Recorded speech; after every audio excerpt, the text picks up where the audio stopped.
There's something called a Buddha house in Ethiopia. It's where people go to seek protection and healing. The main objective at these Buddha houses is to ward off the evil spirits or the disease-causing evil eye. They focus primarily on traditional medicine, and on a daily basis, these Buddha houses, they open their front doors and there's all sorts of people coming in. People with illnesses that doctors cannot even pinpoint or perhaps even cure. People with strange new hallucinations forming. Or sometimes people involved in very mysterious accidents, like 7-year-old Heaven. Her little body appears very crumpled when she's carried in through the Buddha house's front door. They're asking what happened. I mean, they need to know so that they can even try to heal her. And the general story seems all over the place. I mean, she's brought in by her neighbors who try to explain, well, we don't really know what happened, but here's what we think happened. At the entrance of their house, all of their houses, they have this bar. It's like about the height of an adult. It's a wooden bar. And apparently the kids in the neighborhood, they would swing on that bar all the time, just swing back and forth like they're doing pull-ups. She must have been swinging when she fell and hit her head. And she's not responding now. Look, there's cuts all over her body. I mean, that looks like she would fall and maybe scrape herself on a branch, right? Pieces of wood, rocks. It's not completely unbelievable. And it's true, there's lots of rocks around that door. She must have hit her head on one of those. Her little 3-year-old sister had found her laying on the ground outside their front door. She didn't even understand what was going on. So she went to grab a family member, a 15-year-old girl, so just kids. And she tells her, look, Heaven's outside playing. She's sleeping. The 15-year-old is confused by this. She runs outside, sees Heaven on the ground, puts her hand on Heaven, and by this point, Heaven is cold. She's screaming. This 15-year-old is screaming for all the neighbors, all the adults to come help. And now they've rushed little Heaven to the Buddha house to be healed. Heaven is 7 years and 7 months old, but she looks closer to 5 because of how tiny she is. And the healers could just take one look at Heaven and they knew there is no healing to be done. This little girl is already dead. But the questions now are, if she had fallen so hard that it killed her, wouldn't she have fractured a bone? Wouldn't she have broken a bone? Or if she hit her head on a rock as she came down, wouldn't she have bled a lot more? The only blood that they found on her body was on the back of her dress is this tiny tear-sized blood droplet. When Heaven's mom finally sees her 7-year-old daughter's body, she finds something very odd. The little girl's mouth, there's something inside of her mouth. It's like sand. It's actually more like cement. It's sand mixed with water to make this very thick mixture. And there's even pebbles inside. And it looks like she just has a mouthful of cement. What do you mean? So she's falling and she just eats a chunk of cement? It doesn't even make sense. On top of that, she has a full handprint around her neck. I mean, you could see 5 finger markings where someone had dug into her little daughter's neck. You cannot say that's from a rock. How could the neighbors try to even tell her that this is a result of her falling off a bar? How could they argue that her mouth had to be filled with this sand so that she could be healed? They said that is healing sand. What? Yeah, it feels like everyone is in on this one big conspiracy of what happened to Heaven. Nobody will tell Heaven's mom what actually happened because this is not the truth, clearly. And Heaven's mom is on a journey to figure out what the hell happened to her daughter. We would like to thank today's partners who have made it possible for Rotten Mango to support Abraham's Oasis. They are a non-religious, local, legally registered nonprofit in Ethiopia that provides medical care, food, and a safe haven for lost, abandoned, separated children in the aftermath of the war. Additionally, there is a change.org petition for Heaven and her family that we will be linking in the description, so please check that out. This episode's partnerships have also made it possible to support Rotten Mango's growing team, and we would also like to thank you guys for your continued support as we work on our mission to be worthy advocates. As always, full show notes are available at rottenmangopodcast.com. A few disclaimers before we get into today's case. This is a highly requested case. I tried to do all the research in English and it just wasn't working. So we worked with a wonderful Ethiopian translator to help gather the source material for today's episode and fill in the extra needed context. But as always, if there is anything mistranslated, miscommunicated, or any additional information you may have, please leave it in the comments. A few disclaimers. There are mentions of CA, CSA, and descriptions of a brutal death of someone under the age of 10. Please always prioritize your mental health and well-being. Stay safe. And if you can't handle today's episode, take a walk. We'll see you in the next one. With that being said, let's get into it. As a custodian for the bank, there's a few rules that you have to follow. Most banks operate on a buddy system. Nobody is opening or closing the bank by themselves. Unlike other businesses where they tell the employees, hey, go park at the very back of the parking lot so that the customers can park near the front, bank employees are typically told to park very close to whichever exit they leave from, likely the back exit, in a well-lit area of the parking lot. More often than not, if they're closing down the bank, they leave through a man trap. It's where, typically at the back of the bank, they have a back door. You exit out that door, then lock the door behind you. But instead of being outside of the building, you're in this small little box and there's another door in front of you. You unlock that door, walk out, lock it behind you, and now you're fully outside. This is to make sure that on your way out, no one barges their way into the back of the bank. A man trap is added for extra security. Being a custodian for the bank is not the most well-paying job. I mean, she used to be a nurse for 7 years, but this is safer. Mainly because there's security cameras everywhere, and so she thought, that way, if someone comes for her, if they try to kill her, at least it'll all be caught on camera, right? 4 months into her job, she's helping close up the bank. She's walking out into the dark parking lot when the security guard stops her. What's wrong? Is that car picking you up? Are you waiting on a car? She wasn't. She looks around, and in the darkness of the parking lot, she can make out a car with these few young, bulky men, that's how she describes it, just standing around the car. And she's squinting to get a better look. She recognizes one of them. It's the one that escaped from prison, the one that essayed and murdered her 7-year-old daughter, Heaven. Heaven's mom had just clocked in as a scrub nurse at the local hospital. This is before Heaven passed. This is before she works at the bank. She reaches into her pocket and she's going to put her phone on silent, which is her very normal routine during surgeries. Because she's a scrub nurse, she can't touch her phone. She can't turn off the ringer if it goes off. But something in her tells her, what's the point in turning it on to silent? Nobody calls her anyway while she's at work, and she's basically at work all the time. Let's just keep it on. She scrubs in for surgery. They're working on this man who has a fractured shoulder from a fall. It must have been a pretty nasty fall. His shoulder is looking rough. And all of a sudden, ding, ding, ding, ding, ding. Her phone starts ringing in the middle of surgery. I mean, this is exactly what she was supposed to avoid. She let it ring because she can't touch it. She's starting to sweat. The doctor is staring at her like, hello, why did you not silence your phone? And then it stops. Then it starts again. She says at this point, one of the other nurses comes in, grabs her phone from the pocket, leaves the operating room, and picks up the call for her. Oh. She is informed it's an emergency. You gotta leave. Her daughter is sick. Heaven's mom remembers thinking in that moment, first of all, my daughter rarely ever gets sick. Second of all, she just saw her this morning. She was the one that woke her up. Heaven was like, Mommy, you gotta wake up. You're gonna be late for work. Come on, get up. She was full of energy. She would have noticed if her daughter seemed even a little bit ill. I mean, she's a nurse. On the doctor's instruction, Heaven's mom runs out of work. She grabs the nearest taxi and goes straight home. And when she gets there, her daughter's not there. She's been taken to a Buddha house, a traditional healer, and nobody is telling her which Buddha house. All the adults inside the neighborhood, gone. The only person left in the neighborhood, if you will, is her landlord, Getnet. To give you some context from our Ethiopian researcher, a lot of people rent out a house in a fully fenced space. So inside of this fully gated yard is normally one big house where the landlord lives with typically their extended family. So it's not just like a nuclear family unit, maybe grandparents, maybe sisters, siblings of the landowners. And then nearby this big house, there's a few smaller 1 to 2 bedroom houses that are built onto the property that people can rent.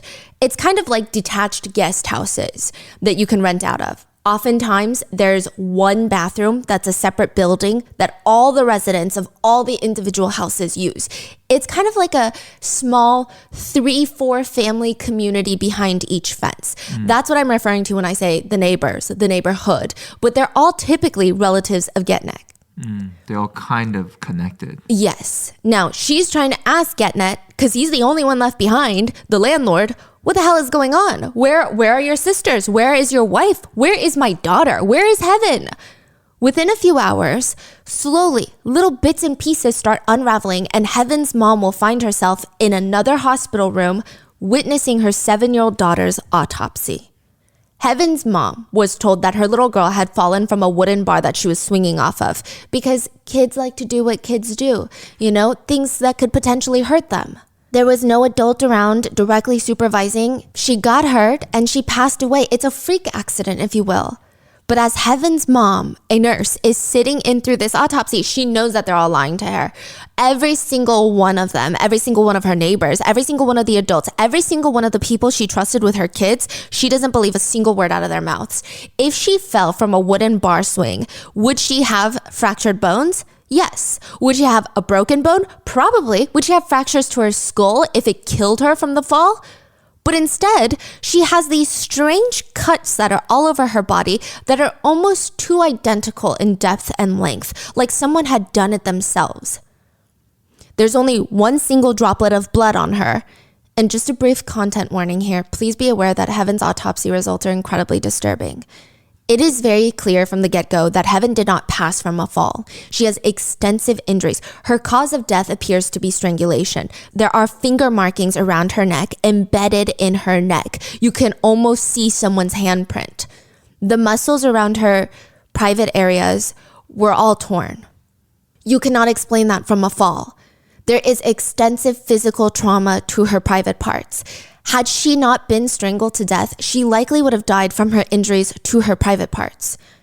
In an interview with her mother, she describes the true condition of her daughter's body. She states that the tearing on her daughter's private parts were so bad to the extent that, quote, only her spinal cord is visible and her uterus cannot be seen.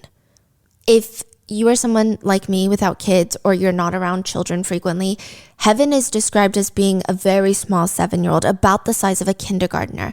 They're typically not even 4 feet tall yet at this point. Who would do something like that to this tiny little girl? Heaven's mom realizes pretty on that every single person in the neighborhood is lying. She did not fall. This is not an accident. She was essayed and she was murdered viciously. So she starts running through the possibilities in her mind of who could have done this. And the only person she really spoke to after getting back to the neighborhood was Getnet, her landlord. Heaven's mom remembered asking Getnet over and over, what happened? What happened? Please, where is she? What happened? And he's obviously acting strange. He refuses to answer. In fact, he could barely keep eye contact with her. He just stares into the void. He's sitting on his couch, not responding. It's so weird. When she kept asking him, did you see something? What did you see? I mean, you're like one of the only adults on the property at the time. He just kept saying, what? Huh? And refusing to answer. She looks down and she sees that his hands keep going in and out of his pockets. Like he's sweating, like he's fidgeting, he's hiding something. At this point, Heaven's body had already been taken to the Buddha house. Heaven's mom is demanding Getnet take the landlord, take her there. Which one? Your sisters took her, so you must know. You are here. It's not like you just got home. Your sisters took her to the Buddha house. Finally, he's like, okay, I will take you to the Buddha house. And before he gets into the taxi, he grabs a gabi to wear. Now, from what I'm told, a gabi is like a white cloak that many wear to attend funerals. Nobody had even given confirmation that Heaven was dead yet. Like he's going to Heaven's funeral right now? Yeah. Is the energy? Yeah, like he's like, okay, she's dead. Let me grab this. But Heaven's mom has no idea what even happened. She just had word that she's sick. Why are you grabbing funeral attire? Right. She's so confused by this. It's like he knew before anybody else knew.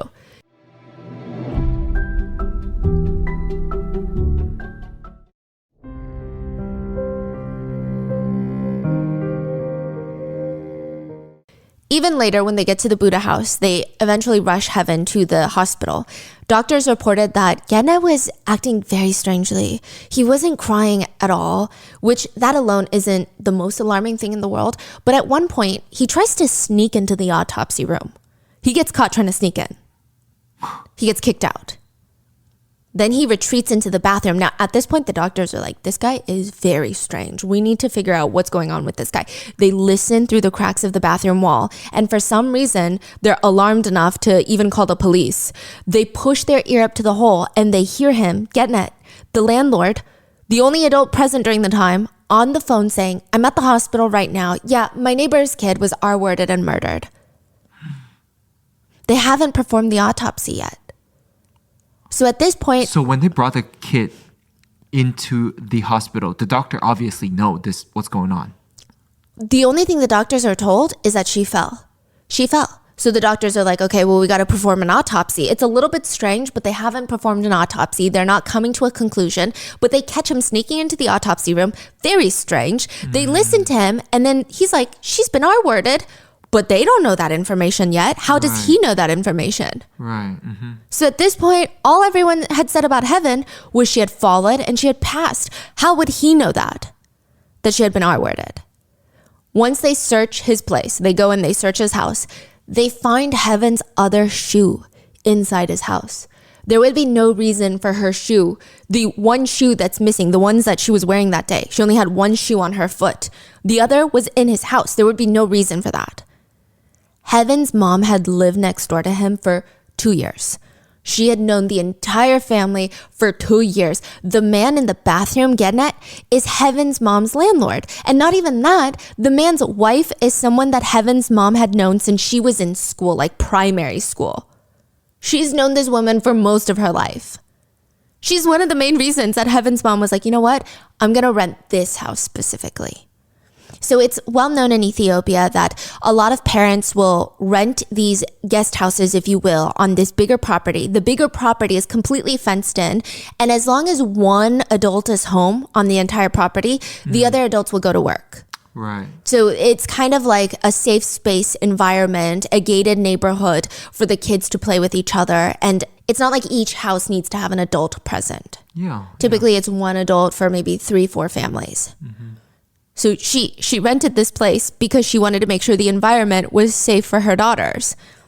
Now, Getnet and his family, they have 3 children. They have children Heaven's age. She said, I saw him as a brother. I lived there because I felt a sense of ease there with him.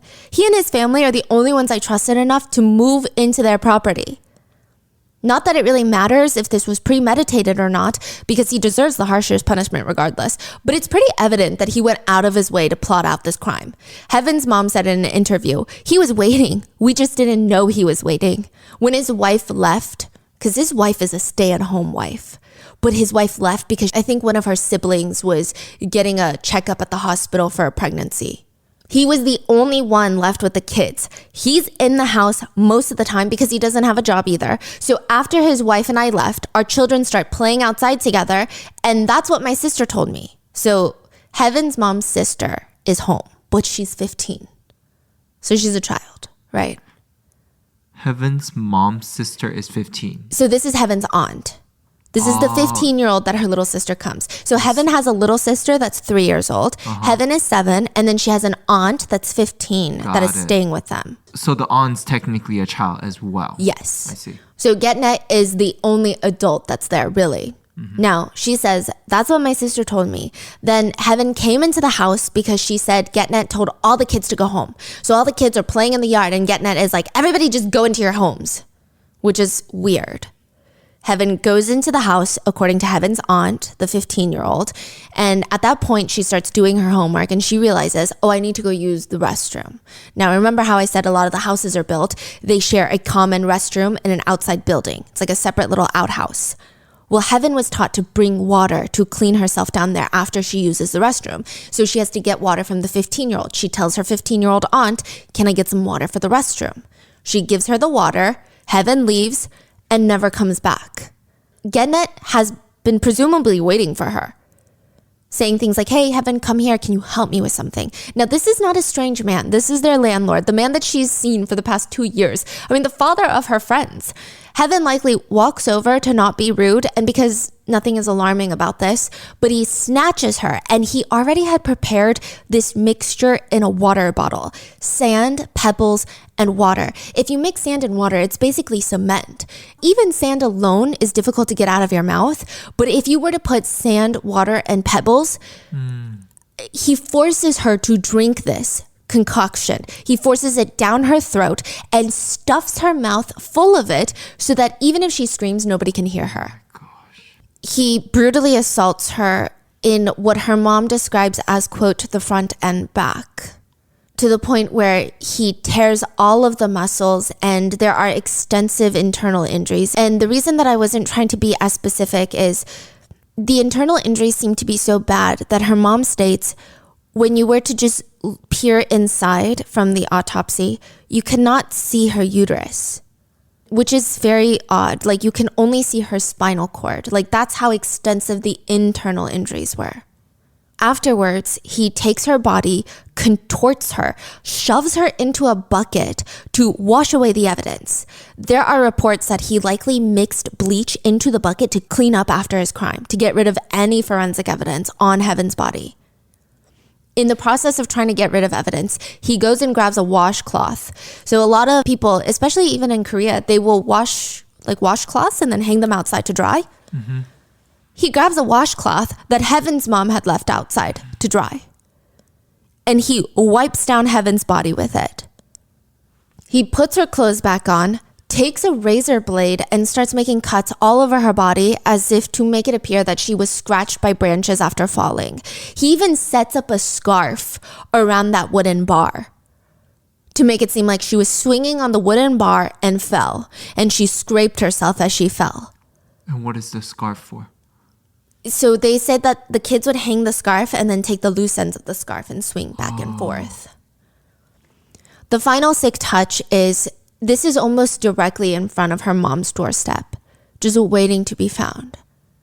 The only part of his plan that does not go accordingly is he had forgotten one of her shoes that was the one tiny shoe that's left behind in his house. This is how he is caught. Getnet, the landlord, is the killer. The police throw him into jail, but after 3 days, his jail cell empty. He escapes. The police tell Heaven's mom, I mean, it's pretty clear that he did it. We're pretty certain he's the one that did it. You're right. But he escaped, and we recommend that maybe you flee. Maybe you leave, honestly. What? Yeah, he mentioned that he wanted to kill you. They do not provide her any assistance or protection. Like, they make it very clear, hey, this is your problem. He told us that he wants to kill you, and we're not going to do anything about it. At first, Getnek and his family, they would send people to talk to Heaven's mom, which according to our Ethiopian researcher, they said, and this is very common, that if you have some sort of misunderstanding, especially between multiple families or different adults or a big fight with someone, you're going to send third parties to try and diffuse the situation first. A peacemaker that can facilitate both parties coming together. He just wants her to drop the case, drop the charges, move on. But Heaven's mom refuses. I mean, how can people even stand by him? How can they even come to her doorstep and be like, you got to forgive this man? It is so clear that his sisters, his wife, they know what he did, but they're standing by him. They keep trying to tell Heaven's mom this is a big misunderstanding. The fact that Heaven's body was washed was not because Getnet was trying to get rid of evidence. No, it's because at the Buddha house, we were there with her, they poured holy water on her. You know, we were just trying to save her. We were pouring holy water on her. What? Because Heaven's mom is saying, look, this man washed Heaven's body of the evidence. There would be probably more evidence had he not washed her. And they're saying, he didn't wash her. Nobody washed her to get rid of evidence. No, that's holy water that we poured on her to save her. And the sand in her mouth? I mean, have you heard of Mnet? Mnet is usually some sort of, it's a real thing, sand, ash, or crushed granite that is taken from a holy place. And it's placed or smeared onto one's body. Usually you only smear it on the parts that are in pain. So if you sprain your wrist, a traditional Ethiopian healer might apply this to your wrist where you feel the pain, and it's almost like a dark brown clay-like appearance.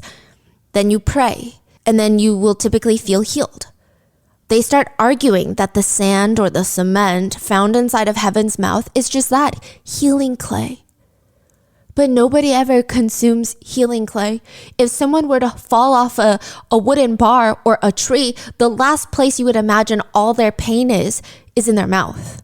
You might smear it on their head or their face or their skull. Why inside the mouth? Like, how do you explain that?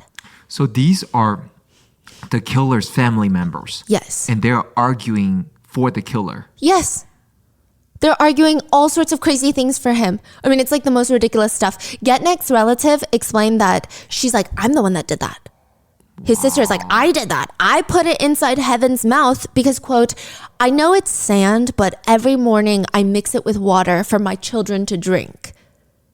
Because they're like, why would you put it in her mouth? And she said, because I make my children drink it. And they ask, well, does it melt when you mix it with water? She responds, you put your faith in God. That's how you live. That's why I have Mnet in my house always. I did the same thing for her that I do for my children. That is all. She's not even answering the question. I mean, none of this makes sense. Everyone who uses Mnet is like, what are you saying? This doesn't even make sense. Like, if I saw a kid that was laying there, I would not shove Mnet into her mouth.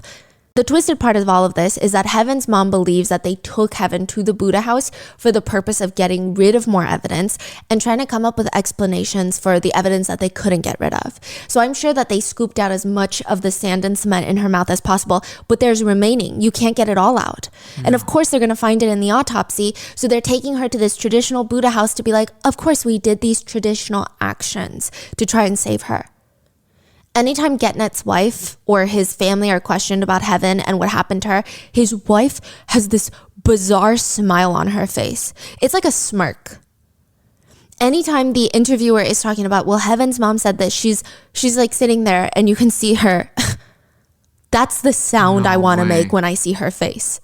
That's what I imagine the noise is. Like very like, well, she's dumb. Like, that's the face. Even if she truly believes her husband is innocent, which I find very questionable, but even if she truly believes he's innocent, then why would she be smirking? I think regardless, a child is dead. It's very unfortunate. It's not a time to be acting like a school bully. She also claims that the pictures Heaven's mom has posted of her daughter. So there are some, I don't know how deep into the research you'll find it, but there are some pretty graphic photos of Heaven out there that we're not posting. Heaven's mom had posted parts of her body to prove to the world this is what happened because people were not believing her. There were people saying, well, you don't have proof. You're just doing these interviews, crying and saying these things. So she had to go out of her way to post these photos to say, why is nobody listening to me? I'm telling you this is what happened and we need to do something about it. And the wife just says, these are not human pictures. What? Basically saying, I don't know what that is. Her mom is claiming it's her uterus, but it doesn't look human. So I don't know what she's trying to prove. Accusing Heaven's mom of taking like an animal organ and posting a picture of it. At one point, she's like, that picture doesn't even look like Heaven. And the interviewer is very confused by that statement. She says, that picture does not look like Heaven. The interviewer points out, I just showed you a picture of only Heaven's private areas. How do you know that's not Heaven? Like, her face isn't even in the picture. What are you talking about? Like, I'm showing you truly just private areas to show you the extent of the damage, and you're saying that's not Heaven? It's really weird. How are you so confident it's not her when I just showed you her private areas? She just smirks and says, for me, it's just that doesn't look right at all. What does that even mean? She just keeps insisting, I am here to, she does interviews, I am here to share the truth. Heaven's mom is not telling the truth. I have never been on media before, but now here I am because what is being spread are lies and it's hurting me. She also states that she hopes people will stop pointing fingers. I saw this on TikTok. Maybe it originates in Ethiopia and became a TikTok thing after, or perhaps she saw it on TikTok too. But she says, when you point the finger, just remember 3 fingers are pointing back at you. So this could happen to you tomorrow. She's trying to argue that your husband could be, quote, falsely accused of R-wording and killing a child tomorrow. Wow. Yeah. Which, like, no. Wow. Even when the interviewer tells her a 7-year-old is not like an egg, she cannot swing from a bar that's about adult height and just die. They take her. They take Getnet's wife and the family to the house again. And Getnet's wife is trying to explain, oh, this is the bar that she fell off of. But when the interviewer starts asking technical questions of like, okay, so she's hanging from this height, she starts getting very flustered. The wife tries to explain she likely hit her head on this rock right here. And she points at a rock. But that doesn't make sense either. There's no signs of a concussion or a skull fracture or even head bleeding. So what are you talking about? On top of that, if they're trying to say that the kids were known to swing their scarves off this bar, that means the height at which she would have fallen from is about hip length of an adult, actually. Mm-hmm. Because if they use their scarves, that makes it even lower. Yeah. You're telling me a 7-year-old falls from hip height and just dies almost instantly? I mean, never say never. I'm sure maybe there have been freak accidents where it has happened, but this just seems, I mean, the odds of that happening seem slim to none, especially if you consider in all of her other injuries, it just doesn't make sense. How do you explain the sand in her mouth, the suffocating, the clear fingerprints around her neck, the SA? Her response is, well, only God knows the reason for that. Which then starts changing into, well, only God knows how she fell. Because he starts asking, you're saying this? She fell from here and what? And she goes, only God knows how she fell. It could have just been her time. I don't know what hit her or where, but that's how the kid, Heaven's little sister, found her and told the police. As for Getnet's very weird behavior after Heaven's body is found, she justifies it by saying, well, my husband, men grieve differently. Fathers grieve in different ways than mothers do. She states that it's very frustrating that the public perception of what happened is different from the truth. She said that every time she sees Heaven's mom starts screaming and yelling that they're Heaven's killers. And she says, we never say anything back to her because we understand that she is a mother who lost her child. We try to be understanding of her pain. I will say this today, tomorrow, and I will keep saying it. That girl was not R-worded. She did not die because she was R-worded. She fell and she died. How does she expect anyone to believe anything she says? I truly don't know. Do people believe her though? No, the interviewer even asks her, you're on this social media campaign trying to get people to believe you. Do you think you're doing a good job? Yeah. And she ignores the question. She's just like, I mean, this is the truth. The interviewer is like, are you proud of what you're doing? Like, do you feel like people are listening to you? And she's like, well, this is the truth. I'm here to speak my truth. It takes a full month for Getnet to be rearrested, which it's not like he was hiding in plain sight. It's not like he was hiding at all. He went after Heaven's mom with a gun. Chances are, if the police found Heaven's mom, you would have found him lurking nearby. So why does it take a month to arrest this man? It seems like they just don't care. Another element of disgust here is that the sisters also live on the property, right? Heaven's mom said some of them were home that day. They were actually home. There's no way that they didn't hear anything that he did.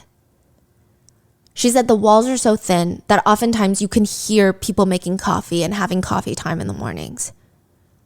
Wow. They live really close to him and their place has really thin walls. So now, I mean, how can they tell the police she's lying? Heaven's mom has no idea what she's talking about. All the police decide they want to drop this case. They just don't care for it. One of the police officers also happens to have ties to Getnet. Heaven's mom states that all the evidence has been covered up by Getnet's family and that the only cop, that one cop, they refuse to even look for the bucket. Because they're like, I know that he washed Heaven's body in a bucket to get rid of the evidence. There's a bottle filled with sand somewhere. They refuse to look for it. Getnet's children would tell Heaven's mom, actually, our dad asked us to clean up blood using bleach that day, and we did. But police won't listen to the kids. They won't listen to Heaven's mom. They just keep telling her, stop blabbing such nonsense. Everybody knows that she died because she fell. There was only one female cop that believed Heaven's mom. She's the only one that did not want to close this case. She was getting pressure from all the sides to drop it. The next time Heaven's mom visits the police station, the female officer is suddenly giving her the cold shoulder. And she's like, what's wrong? Did I do something? I only ever tried to help you. She's so confused. What are you talking about? I know, and I've been so grateful. The officer tells her, I heard what you've been going around saying, bad-mouthing me to people. And she just storms off. People are trying to turn these two women against each other, and it's apparently working. So now Heaven's mom is completely on her own. Every time she tries to bring the hospital records to the investigating teams to show them, see, this isn't on an accident. The hospital said that she was essayed. They would conveniently lose the report or tell her it wasn't enough. They need more. Also, they said it's the hospital that you worked at. So there could be a lot of bias. They could be lying. You could have told them, the doctors, what to write on the autopsy. I mean, what does she gain from it? That's the crazy thing. So there are people who doubt her story. They think that there's no proof. She's just going on these interviews and claiming this is what happened. But it doesn't make sense. What does she gain from this? Because there are so many more people that want to kill her. There are people online that are writing they should have R-worded the mom too. So I truly don't know what she gains from this. I know that there are people who are sending her donations locally, like they're trying to support her, trying to give her housing and food and all these things because it's very difficult for her to work. But I don't think any of that compares. I don't think she's someone that didn't like working. It just doesn't make sense. So all of this is happening and she's getting stalked by GetNet's family members. She had to quit her job. She worked as a nurse for 7 years and now her whole career is gone and she just can't risk her life for it. She has no funds, no resources, nobody's on her side. She eventually got a job at the bank as a custodian because all the cameras, the security officials there, maybe that would be safer. 4 months into the job, a bunch of people come, GetNet's family members and other young men, try to kidnap her. Yeah. And what happened after? Like, she just had to quit and nobody cared. She quit the bank. The bank as well? Yeah. So she's constantly just bouncing around looking for jobs while trying to get justice for her daughter. So every time they find her, she gets a new job because it's not even just, hey, drop the charges. Right now, there's people telling her that she deserves to be R-worded, that this is her fault. Why? Yeah, they think it's her fault because she left her kid at home. And they also think it's her fault because she decided to have a kid in these times. What? Yeah, it gets crazier. I will read you some of the netizen comments. Now, finally, after a month, he's rearrested. He's tried for his crimes. August 1st, 2023, GetNet is sentenced to 25 years in prison. 25 years. What's wild is even that after he's proven guilty and sentenced to 25 years, people are blaming the mom. They're saying it's been a year already. People need to let this go. Some people are commenting, it's the mother's fault for bringing a child into this world during unsafe times. The mother should also be essayed. The child deserved it. Who told her to give birth to a daughter first? Heaven's mom, she's not arguing, but she's trying to explain the situation. And she says, as I told you, I work almost 24 hours and I raise my children alone. I have no family to support me. I am from the rural province and I got to where I am on my own. She also supports her younger sister's education, the 15-year-old. It's not like she's gone from the home so she can avoid responsibilities and avoid the kids. She basically lives her whole life working to support her family, and yet people are trying to blame her for what he did. She says, I made a lot of sacrifices to raise my daughter. At least if they killed me because of my sins, it would be better. But what could a child ever have done to deserve this? They haven't even started life yet. There is no law in sight. Who do I scream to? This is not enough. There needs to be more harsh sentences. If there were, you wouldn't hear about such crimes happening. But aside from that, even though she did what she could, she still feels a lot of guilt. She said that part of why she quit as a nurse was, yes, because she was being stalked by GetNet and his family, but also she still has another daughter that's 3. And she felt this guilt ever since Heaven's murder because all these people are saying it's her fault, that if she hadn't been working, if she wasn't always at the hospital, she could have maybe protected Heaven. Most people with hearts, souls, brains are supporting Heaven's mom. Some netizen comments read, there are times that make me hate being a human being.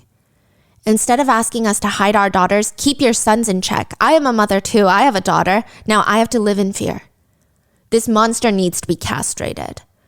Another reads, you know what? I think the man should be free. I think they should free the killer, free the man and give him to us. You see what we'll do to him. Some netizens are more straightforward, writing, just kill him, kill him, kill him, kill him. These people haven't stopped. Heaven's mother needs protection. The law needs to protect her. Many of them want further punishment for not just GetNet, but also his wife and sisters.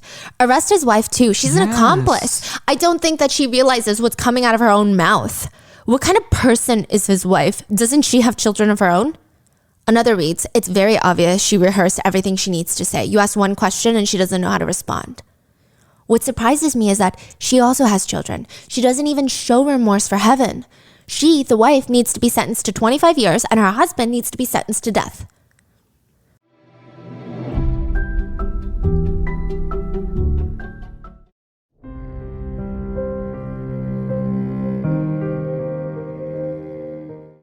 To give you further context, here are some wild things his wife has said.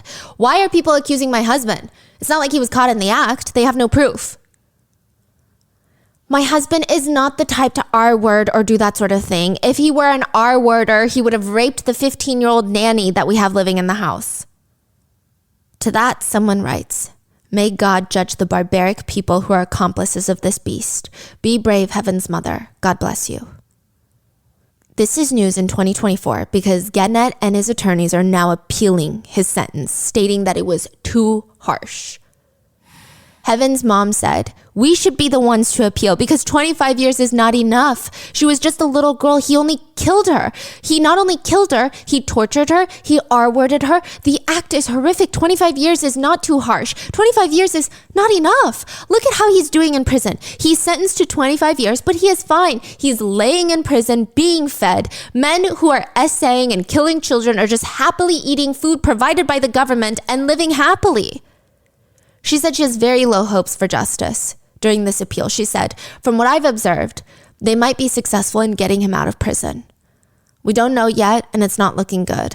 They are not treating us or our case like they should, and it's heartbreaking to see how it's being handled. He might not even stay in jail for that long. Which is wild, considering many people don't even believe that this is his first time committing a crime. It's his first time getting caught. According to locals, there have been stories circulating afterwards that he might have been responsible for 2 other children's deaths. And both times he was a suspect, but the families could not prove it. There was nothing to prove. Heaven's mom states, what hurts most is the support around him. I was told that I'm nothing but dirt. He has contacts, he has connections all around. He can pay people off. Me, I'm a poor mom and I have no power. Every time she shows up to court during the appeal, they treat her, the court, and even the perpetrator's family, they treat her like she's the offender, like she's the one that needs to be put on trial. On one occasion, he was being escorted out of the courtroom and he turns his body to her and he says, do you think I won't get out, you bitch? Heaven's mom was so startled and terrified, but also so angry, and he just keeps going, you daughter of a whore, you think I'm not gonna get out? Finally, Heaven's mom collects herself and in a controlled, contained tone, she tells him bluntly, even if I am just a woman, even if I cannot get justice here, I will never allow you to live on the outside. But the female guard hears, walks over, looks at Gennett, looks at Heaven's mom. You will be jailed unless you stay silent. She's talking to Heaven's mom. Jail me then. Do it. It's not like anything happened to him in jail. He gets to lay down and get fed. If you have the power to arrest me, do it now. I am the mother who lost her precious daughter. What happened to him? Did you not hear him insulting me? So she asked the guard that. And she responds, yes, I did, but he's under the protection of the law. So I should stay silent? Well, you also have children, don't you? Should this happen to you too then? Eventually, the female guard tells Gennett to also be silent before walking off. Heaven's mom said, why is there no death sentence in our country? Is it because our children are not our country's children? Can they not see mother's tears? What if their children were killed in such a gruesome way? What would they do then? This is a small girl that was R-worded and murdered by a man. The judgment should set the example for these crimes. Otherwise, where will we go? Where will the mothers and children go? It's not like we have another country. It's not like we can flee somewhere else. Who do we cry to? Who listens to us? If our children can't be safe in our homes, where else can we go? Should we stop working and spend all our time with our children? Then how can we feed our children? Only God is on our side now. Many advocacy groups have spoken out to state that they believe that the sentencing is way too light. The Ethiopian Women's Lawyer Association states, the murder itself should have been enough to sentence him to life imprisonment or to death. It's especially sickening and outrageous when such a horrendous crime is committed against children. It is unclear if that change is going to come soon, considering there was this organized candlelight vigil held for heaven in the capital of Ethiopia. It was a peaceful gathering just for community members to come out and remember heaven, honor heaven, but also demand justice in a peaceful way. And heaven is just one of the many cases that the advocates are pushing back against. Notably, an 11-year-old girl was essayed by her father. He received only 16 years in prison. A man strangled and essayed a 14-year-old girl. She passed away. He got 19 years. A 17-year-old essayed a 5-year-old girl. He got 6 months in prison. A 41-year-old man who essayed multiple little girls around the age of 8 was only given 10 years. So I would say, given all these cases, the community just holding a candlelight vigil is rather impressive considering everything going on. But of course, police officers forced their way into the crowd, forced them to break it up. It's been stated that police forced camera crew to delete their footage before letting them go. A prominent human rights attorney states, "Heaven's death cannot be in vain. We must use this tragedy as a catalyst for change. The Ethiopian government must strengthen its child protection laws, ensure that justice is served in all cases of child abuse, and provide better support for victims and their families." One of Heaven's mom's biggest memories of heaven is every time she would come home from work, Heaven would drop everything and run up to her and slam into her into this big hug. She would run so fast that Heaven's mom would almost topple over. And now Heaven's mom says, "My daughter is dead. I am dead inside. I am just a dead woman walking." Heaven would have turned 8 years old September 25th of this year.